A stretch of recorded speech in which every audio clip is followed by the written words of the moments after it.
ایک بزرگ فرماتے تھے اگر کسی کو تم برائی میں بھی دیکھو تو یہ سوچو ہو سکتا ہے اس کی زندگی کی آخری برائی ہو پھر وہ توبہ کر لے، اور میری زندگی کی ہو سکتا ہے یہ آخری نیکی ہو، مجھ سے کوئی گناہ سرزد ہو جائے۔ کتنے لوگ ہیں جو مرتبہ کمال پہ پہنچے لڑک گئے، بڑے بڑے لوگ تھے لیکن انجام ٹھیک نہیں ہوا۔ بلعم بن باورا کی مثال ہمارے سامنے موجود ہے۔ بنی اسرائیل کا مستجاب الدعوات ولی تھا، اور جب ہاتھ پھیلا کے منہ پہ ہاتھ پھیرتا تو ہاتھ بعد میں منہ پہ جاتے، قبولیت پہلے ہو جاتی۔ لیکن اسی کے بارے میں قرآن نے کہا نا، مَثَلُهُ كَمَثَلِ الْكَلْبِ، اس کی مثال کتے کی مثال ہے۔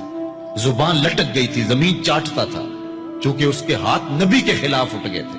اس نے سمجھا تھا میں مستجاب الدعوات ہو گیا ہوں، اب جو چاہوں جس کے بارے چاہوں بد دعا کر دوں، لیکن بد دعا اپنے حق میں نکل گئی، زبان لٹک گئی۔ اس لیے میاں صاحب بولے، پڑھنے اتے مان کرینا نہ آکھی میں پڑھیا، او جبار کہار صداوے متا روڑ دے وے دودھ کڑیا۔ تو اس لیے ہر وقت ڈرتے رہو۔ ابھی ملیکہ کہتے ہیں میں نے 30 اصحاب رسول سے ملاقات کی ہے، 30 اصحاب رسول سے، تو میں نے ہر شخص کو فکر مند پایا ہے۔ وہ کہتے تھے ہمارا انجام ٹھیک ہو جائے، انجام ٹھیک ہو جائے۔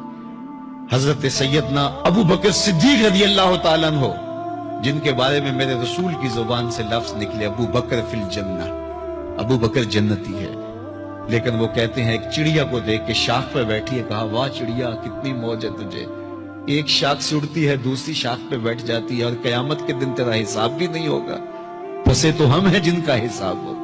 یہ وہ لوگ ہیں جن کی زندگی دیکھیے، ان الشیطان یفر من ذل عمر، عمر وہ ہے جس کے سائے سے شیطان بھی بھاگتا ہے، لیکن وہ کہتے ہیں کاش میں مٹی کا ڈھیلا ہوتا۔ اللہ اکبر۔ حضرت عمر کہتے ہیں کہ اگر برابر سرابر بھی چھٹ گئے تو غنیمت جانیں گے، اگر برابر بھی چھٹ گئے تو پھر بھی غنیمت جانیں گے۔ یہ وہ لوگ ہیں جن کی زندگیاں تقوی سے عبارت تھی، اور اللہ کی خشیت جن کے سینوں کا نور تھا اور باطن کا سرور تھا۔ ہمارے بہت سارے معاملے اور بہت ساری خرابیوں کی جڑ یہ ہے کہ ہم نے اس دنیا کو اوڑھنا بچھونا بنا لیا۔ ایسے اس دنیا میں ہم زندگی گزار رہے ہیں جس طرح ہم نے اس دنیا سے کبھی جانا ہی نہ ہو۔ اس لیے دنیا کی بے رغبتی، دنیا کی بے رغبتی کا مطلب یہ نہیں ہے کہ ترک دنیا کیا جائے۔ اس پر صوفیاء نے جو بات کہی وہ بہت خوبصورت کہی۔ وہ کہتے ہیں کہ دنیا کے اندر ایسے رہو جس طرح کشتی پانی میں رہتی ہے، کہ کشتی پانی میں رہتی بھی ہے لیکن پانی کو اپنے اندر آنے بھی نہیں دیتی۔ تم دنیا میں رہو، دنیا تمہارے اندر نہ رہے۔ اگر تم دنیا میں رہو گے تو خیر ہے، اگر دنیا تمہارے اندر رہی تو پھر کچھ نہیں بچ پائے گا۔ کشتی پانی میں رہے تو خود بھی تیرتی ہے، اوروں کو بھی تراتی ہے، لیکن اگر پانی کشتی میں آ گیا تو کشتی کو لے ڈوبے گا۔ اس کی رحمت کے دروازے کھلے ہیں، آج ہم اس کی چوکھٹ پہ آ جائیں، کل تو آنا ہی آنا ہے۔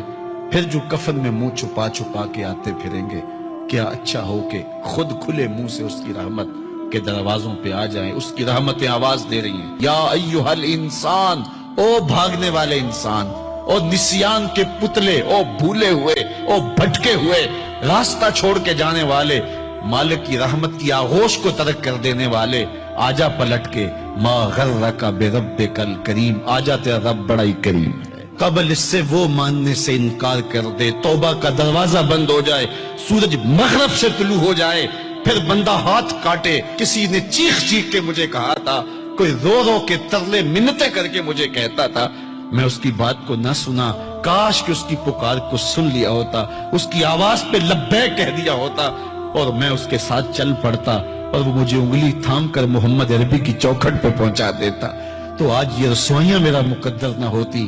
صاحبو آؤ، کتاب رحمت آواز دے رہی ہے، کتاب رحمت تمہاری انگلی تھام رہی ہے اور تمہیں حضور کی چوکھٹ تک پہنچا رہی ہے، اور آمنہ کا لال تجھے اپنے دامن میں لے کے رب سے مغفرت اور بخشش کا پروانہ لے کے دے رہا ہے۔ مجرم ہو تو منہ اشکوں سے دھوتے چلے آؤ، آؤ در تواب پہ روتے چلے آؤ، قرآن میں مذکور ہے بخشش کا طریقہ، سرکار کی دہلیز سے ہوتے چلے آؤ۔ اور تھوڑی سی زندگی باقی ہے، بہت زندگی کاٹ چکی، آوارگی میں کاٹ دی، اور گناہوں میں کاٹ دی، منمانیوں میں کاٹ دی، خواہشات نفس میں کاٹ دی۔ آئیے ابھی سے اپنے اندر کو تبدیل کر لیجیے، اپنے احوال کی تبدیلی کا عزم مصمم کر لیجیے۔